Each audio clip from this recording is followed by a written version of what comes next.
Bonjour à vous, heureux de vous retrouver dans cette nouvelle vidéo de la construction avec précision.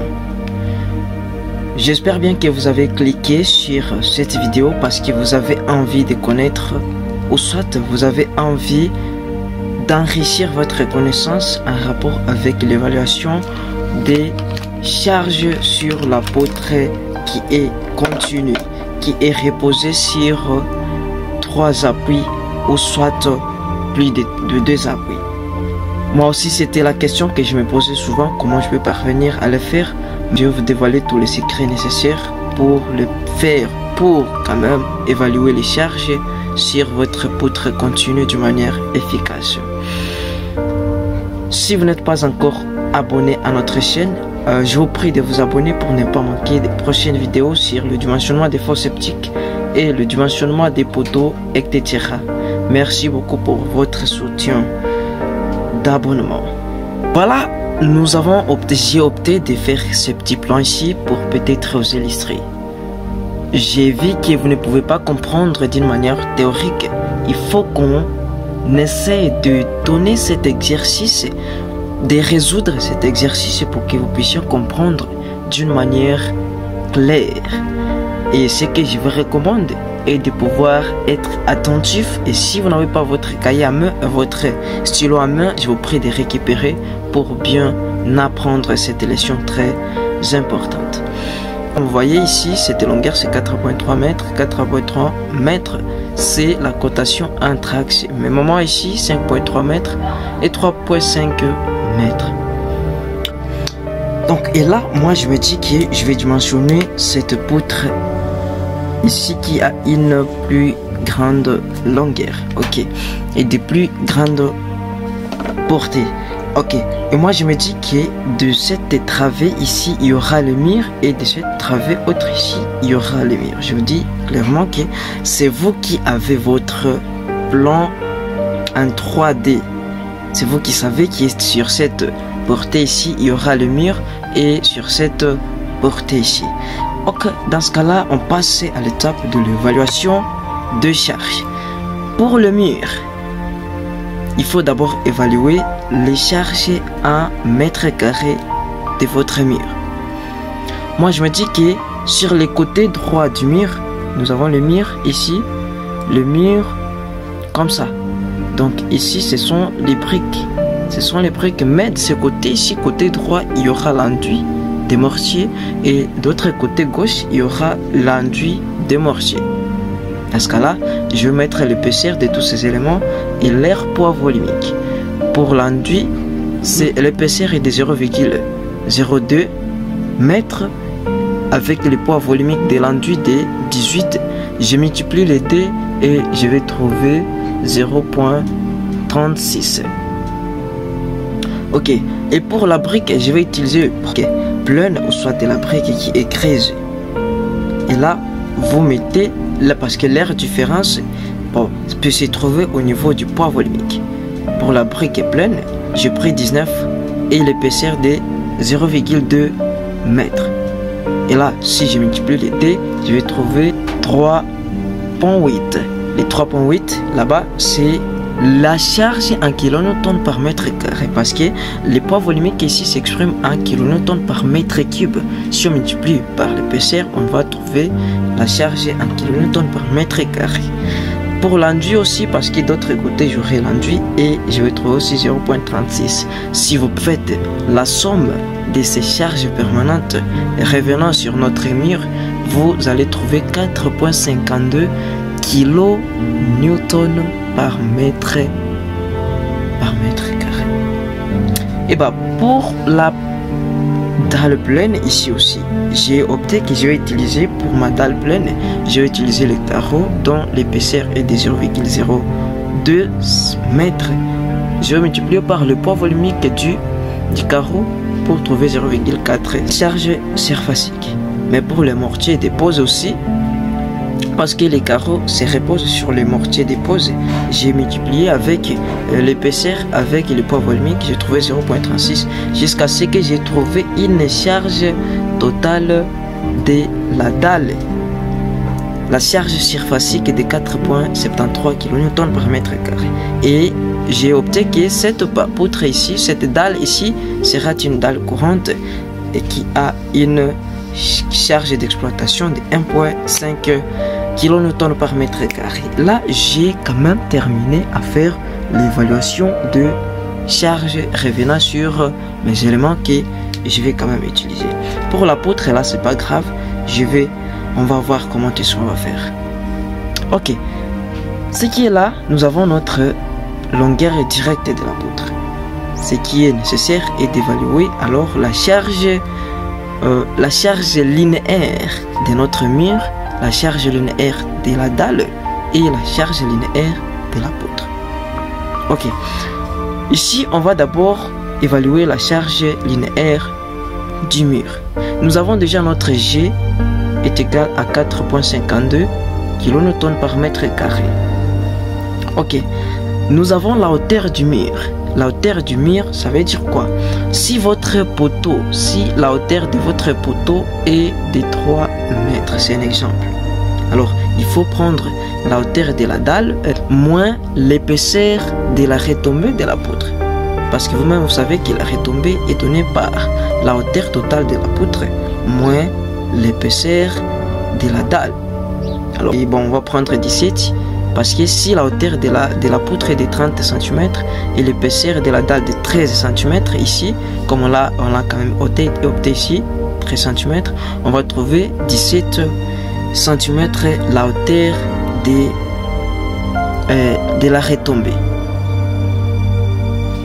La hauteur alors du mur sera égale à 3 mètres la hauteur totale du poteau moins la retombée de la poutre 0,17 moins la hauteur ou soit l'épaisseur de la dalle 0,13 et on va trouver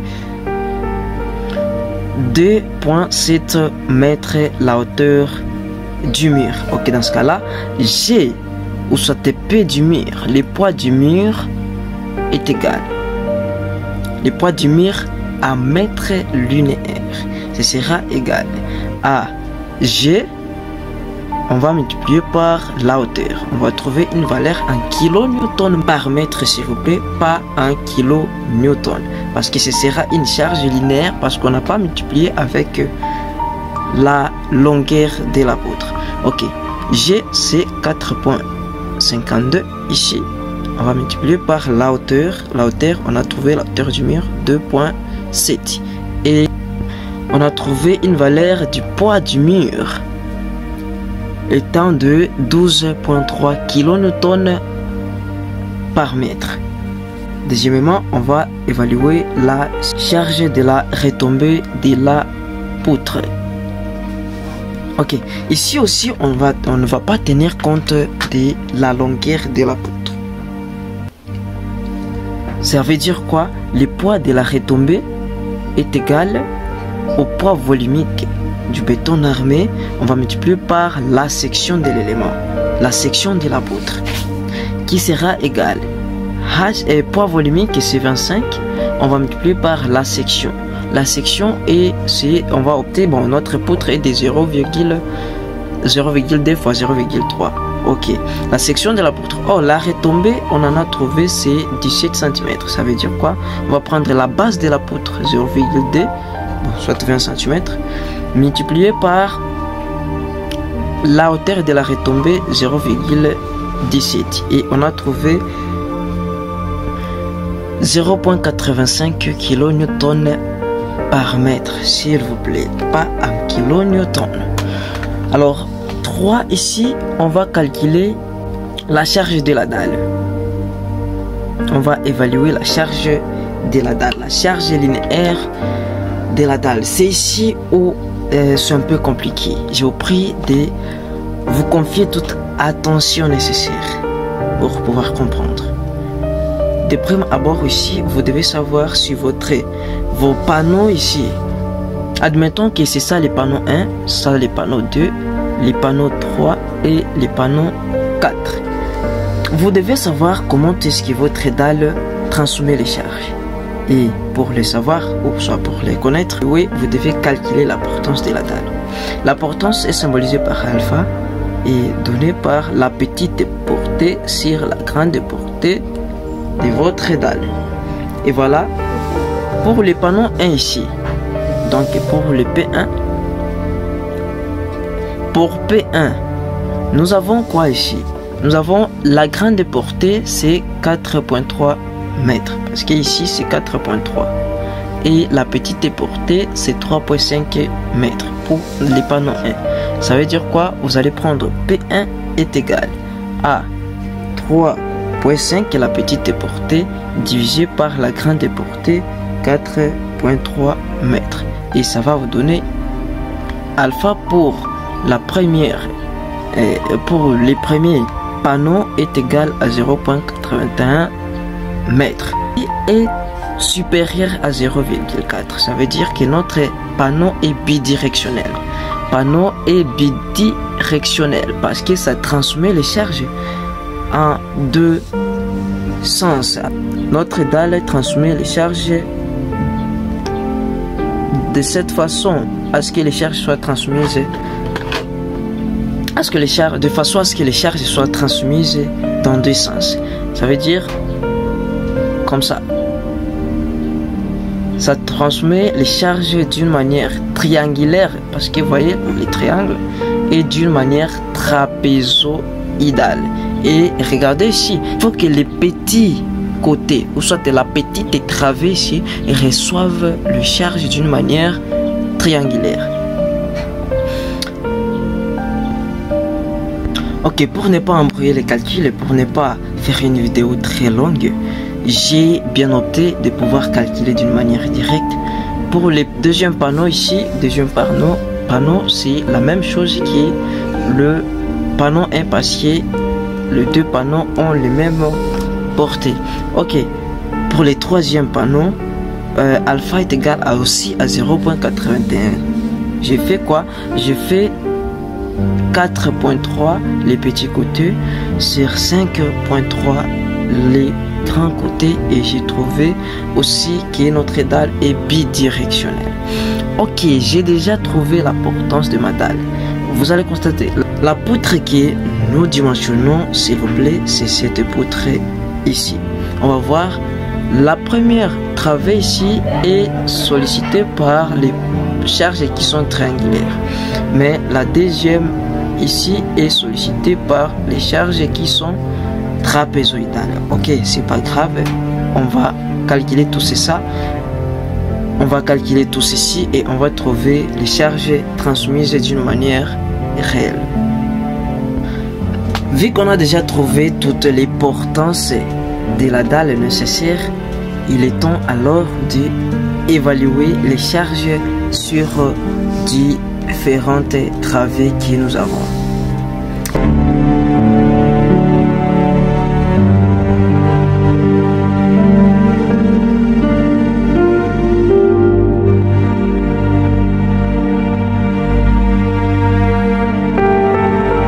Ok, on sait donc on va calculer d'abord la charge qui s'applique sur notre première travée ici, la charge qui est triangulaire.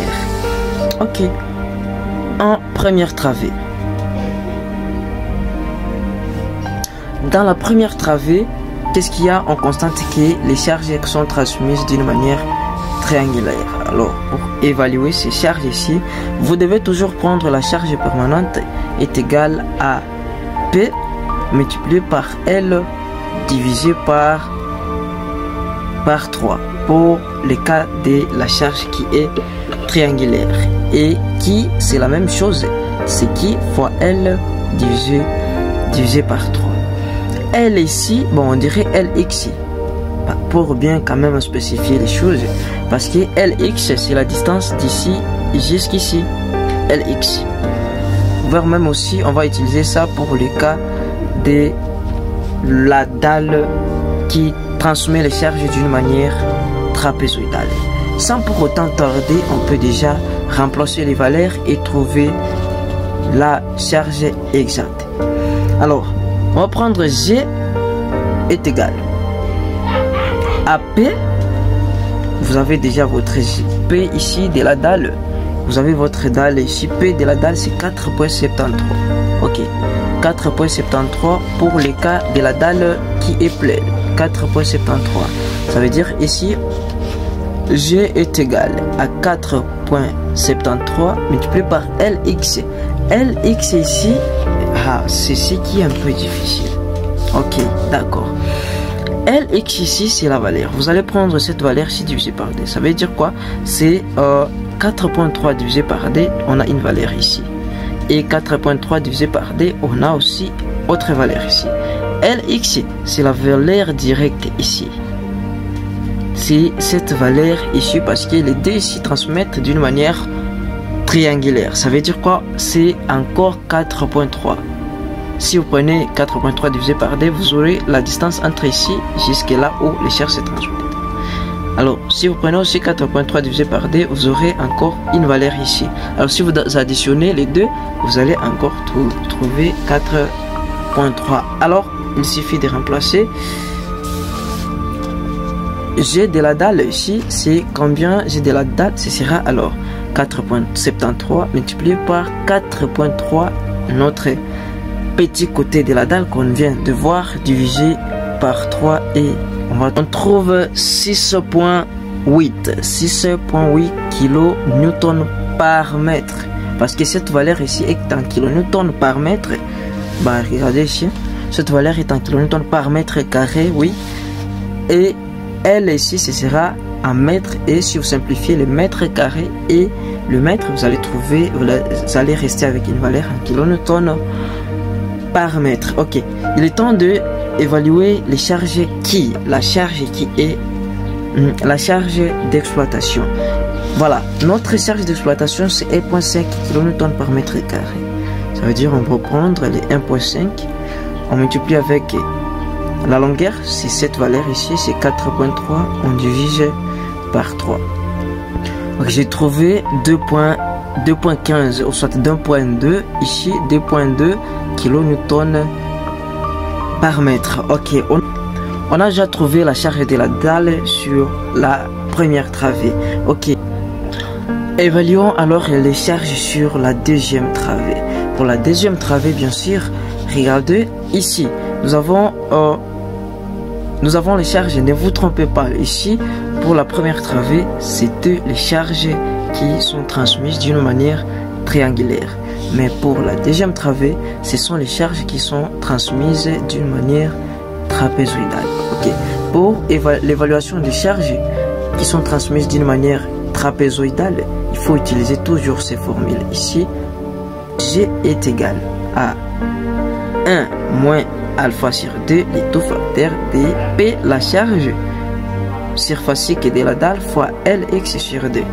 Pour les charges qui sont les charges permanentes. Mais pour les charges d'exploitation, vous allez utiliser toujours cette formule 1 moins alpha au carré sur 3, les tout facteurs de la charge d'exploitation fois L divisé par D. Ok, calculons G est égal à 1 moins alpha. Alpha, c'est la portance de la dalle. On a trouvé, c'est pour la deuxième. Regardez, pour la deuxième travée ici et la quatrième, et ce sont les mêmes. Pour les deuxièmes panneaux, pour les troisième panneaux et le quatrième panneau, nous avons ici la même portance de la dalle. C'est 0.81. Donc c'est 0.81 divisé par D multiplié par P. P ici c'est la charge de la dalle, la charge surfacique. Donc c'est 4.73 multiplié par Lx. Lx c'est comme on a déjà évalué, c'est 4.3. 4.3 divisé par D. Ce qui va nous donner, j'ai trouvé 6.1 kN par mètre pour les charges qui sont permanentes, parce que j'ai remplacé justement les valeurs alpha, on a dit que c'est la portance de la dalle, et j'ai remplacé 0.81 dans la formule et j'ai trouvé 6.1 kN par mètre. La charge qui est transmise, la charge permanente transmise par la dalle ici pour notre cas de la troisième et du troisième et du quatrième panneau. Et la charge d'exploitation aussi, c'est 1 moins alpha au carré, donc la portance de la dalle au carré, ici 0,31, et j'ai trouvé une valeur de 2,6 kN par mètre. Nous avons déjà évalué les charges qui s'appliquent, qui sont transmises par notre dalle. Ce qui est là est de faire combinaison d'action. C'est parti.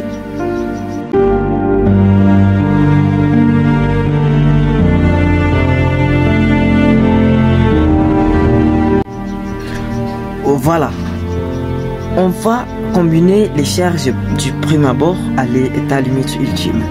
À l'ELU ici, G est égal, comme vous le savez, 1,35 multiplié par la charge permanente plus 1,5 multiplié par la charge d'exploitation.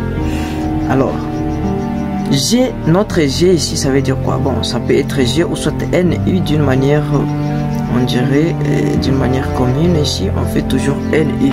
Alors, le G ici, c'est l'ensemble, soit la somme de toutes les charges qui sont permanentes. On va d'abord calculer G pour ne pas compliquer les choses. Pour les charges permanentes, nous avons le mur.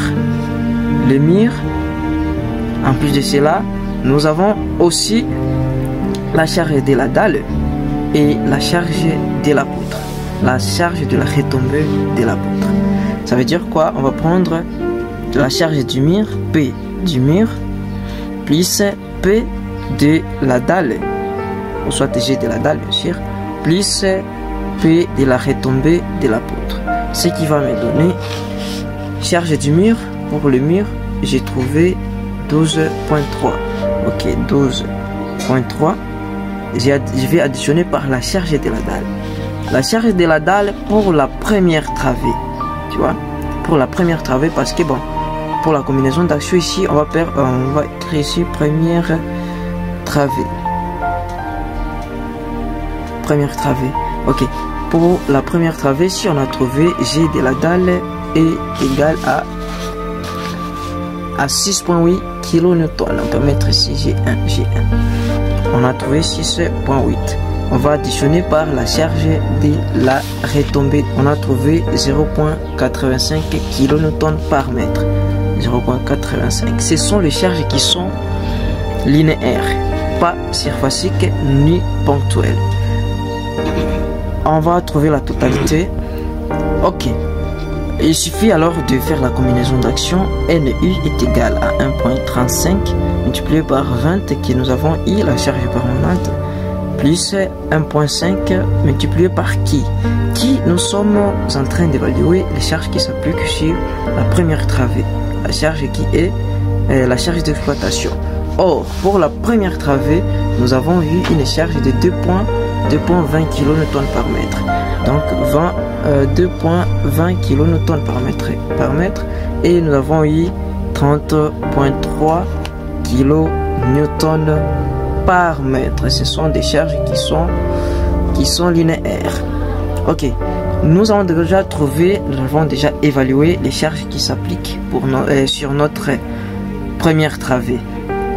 Pour la deuxième travée, 2 ici, deuxième travée à LS, bon c'est facile, vous allez prendre les 20 et vous additionnez par 2,2, vous allez trouver 22,2 kN par mètre à LS. Alors ici pour la deuxième travée, ok, G est égal. Ce qui va changer, bon on va chercher d'abord G ici, poids du mur plus poids de la dalle, ça veut dire 12,3 plus ce ne sera pas 6,8. Alors on a trouvé ici 6,1 pour la deuxième travée, GD. Ça veut dire quoi? 6,1 plus 0,85 la charge 0,85 la charge de la retombée de la poutre qui va me donner 19,3 kN par mètre. Alors NU de notre deuxième travée est égal à 1,35 multiplié par 19, la charge permanente, la somme des charges permanentes, sur notre deuxième travée. 3 plus 1.5 multiplié par qui pour la deuxième travée c'est 2.6, donc multiplié par 2.6 et on a la charge totale s'application pour notre deuxième travée. Et voilà, on a trouvé une valeur presque la même. On a trouvé 29.95. Donc là, on peut prendre déjà 30 kN par mètre. Nous avons déjà vu nos charges. Ça veut dire quoi? En réalité, nous avons notre poutre qui est reposée sur 3 appuis, qui a donc 2 travées. Cette valeur ici, c'est de 3.5 et des 5.3 mètres. Et les charges sont, on dirait, les charges sont de cette façon. La première travée a une valeur, on dirait, très élevée, qui est la deuxième, comme ça. Cette travée ici comporte la charge NI. 1 est égal à 30.3 ici 30.3 kN par mètre, et la deuxième travée ici a une charge de 30 kN par mètre. Ok, on a déjà évalué nos charges. C'est facile alors de trouver les moments de calcul MI si vous allez utiliser la méthode des forfaitaires que nous allons développer dans la prochaine vidéo. Voilà pourquoi je vous recommande de vous abonner sur notre chaîne pour ne pas manquer les prochaines vidéos, les excellentes vidéos, parce que la prochaine vidéo là nous allons quand même traiter comment alors trouver les moments aux appuis, les moments entravés par la méthode forfaitaire, voire même aussi la méthode d'Albert Kako. Ou soit si vous utilisez, si vous dimensionnez directement votre poutre d'une manière isostatique, les moments MI c'est facile. Vous allez prendre déjà pour la première travée les 30.3 multiplié par L, c'est 3.5, et vous allez diviser par 8, 3.5 ici au carré, parce que c'est qui L carré divisé par 8. Vous avez votre moment de calcul pour dimensionner la poutre. Si vous n'avez pas encore regardé ma récente vidéo sur le dimensionnement des poutres isostatiques, je vous prie de regarder cette vidéo parce que ça va vous aider avant d'entamer la prochaine vidéo qui sera dédiée sur le dimensionnement des éléments des poutres qui sont contenus et des forces optiques et pas mal d'autres vidéos. Merci beaucoup pour votre soutien d'abonnement et de like vidéo, et merci aussi pour ces 2800 et plus d'abonnés. Merci beaucoup, bisous à vous.